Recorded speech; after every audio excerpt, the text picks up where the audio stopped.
नमस्कार प्रणाम दोस्तों, फिर से एक नए वीडियो में आपका स्वागत है। वीडियो स्टार्ट करने से पहले मैं आपको बता दूं कि प्रमोद प्रेमी यादव का फिर से देवी गीत आ रहा है आप सबके बीच में, बहुत जल्द आ रहा है।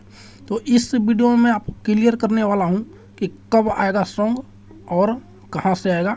इस वीडियो में मैं आपको क्लियर करने वाला हूं। आप लोग वीडियो को स्किप मत कीजिएगा, नहीं तो आप लोगों को पता नहीं चल पाएगा कि कौन सा सॉन्ग आ रहा है। तो चलिए वीडियो स्टार्ट करते हैं। प्रमोद प्रेमी यादव का गाना आ रहा है, देवी गीत है, दशहरा सॉन्ग है, बहुत जल्द आ रहा है आपके सामने। गाना का नाम होने वाला है दोस्तों आई आई देवी माई।